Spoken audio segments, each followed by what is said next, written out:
The rest of these are test tiles. Not testicles, but test tiles. This one is number 17. This is Waterfall Brown.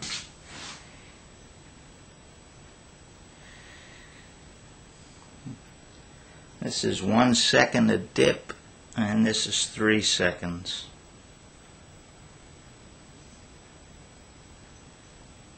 Let's see the colors. That actually looks pretty darn nice. That's almost giving me the effect of my Tenmoku brown and my white all in one. This is number 18. This is raw Sienna. 1 second dip and 3 seconds dip. Can't see a lot of difference between the two there. I can here. This is kind of semi-gloss, and this one is glossy with the 3 second dip.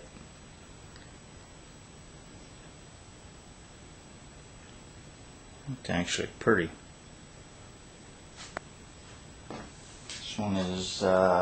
This is oatmeal. A 1 second dip and a 3 second dip. You see these tiles that I use. I took a big slab of clay, ran it through the slab roller with some lace on top to get this texture, and then I bent it into a U shape so I could see how it performs in the vertical as well as the horizontal. That's oatmeal. Almost looks like there's crystals in that as well. I don't know if you can see that or not.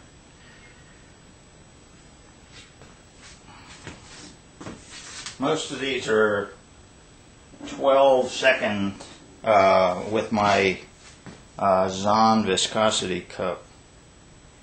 This one is variegated high calcium blue. Most of these are out of the Mastering Cone 6 glazes. This is 1 second, and this one's 3 seconds. And that's what it looks like variegate around the texture. That's very pretty. My Wayne's Blue might be hitting the drain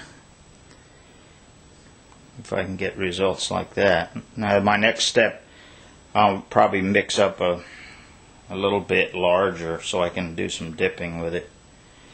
I made some mugs which I'll use in the next step. And this one is Sapphire Blue, shiny.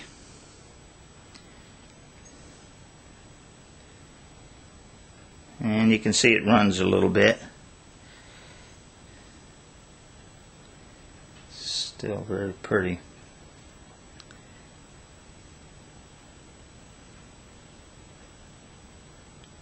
That's really interesting in there.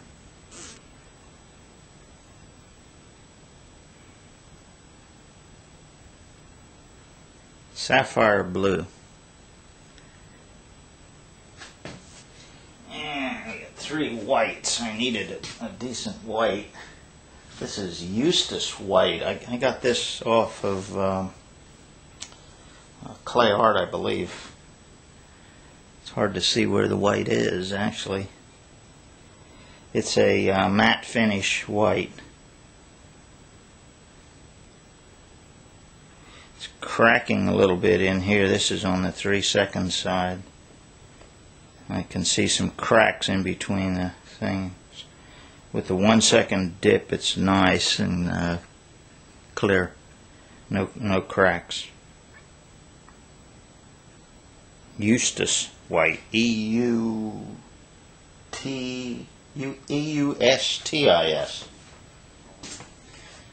13 is Leach White. I assume this is one of the Leach families, maybe Bernard Leach's White. I don't think it's Simon's, but I'm sure it's in the family. This is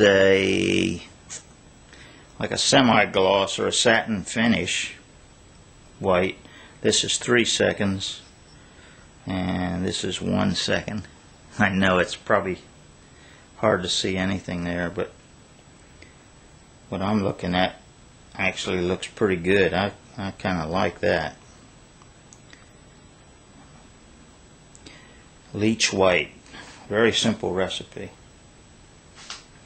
Finally, the last one is Mamo White. M-A-M-O White. With 1 second and 3 seconds.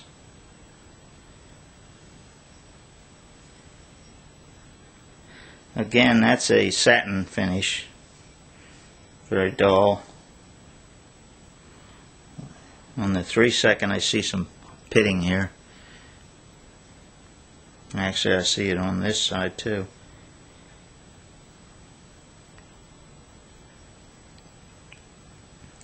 And that doesn't seem to have gotten in there. And that was at 12 seconds too. That was fairly thin.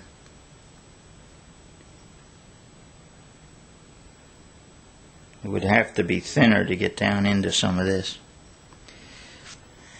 Alright, let's take a look at my firing schedule while we're here.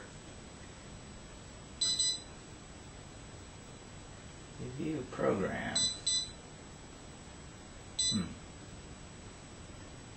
Alright. We have to start. Okay.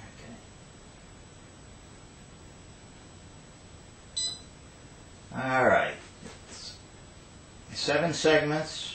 We start 100 degrees an hour up to 250, 350 degrees an hour up to 1,000, 180 degrees up to 1150, then back to 350 an hour up to 1900 degrees, and then 108 degrees an hour up to 2190, hold it for 15 minutes. Then 350 degrees down to 2090, hold it for 15. 125 degrees cool down to 1400. And that's it. Did you get all that? I know it went fast. But basically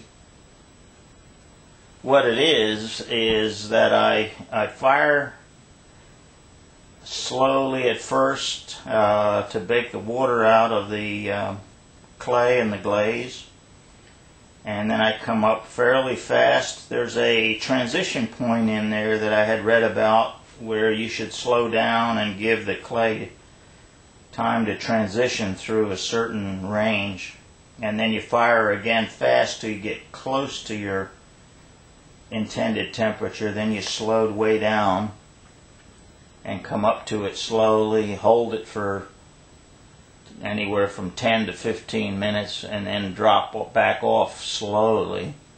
I had also read that if you go 100 degrees down from there and hold it, it helps again with some crystallization and makes the glaze a little more interesting. And then you'll see I slowly lowered the temperature 125 an hour until I got to 1400, and then I stopped firing altogether. I hope that helped. So we had the good, the bad, and the ugly.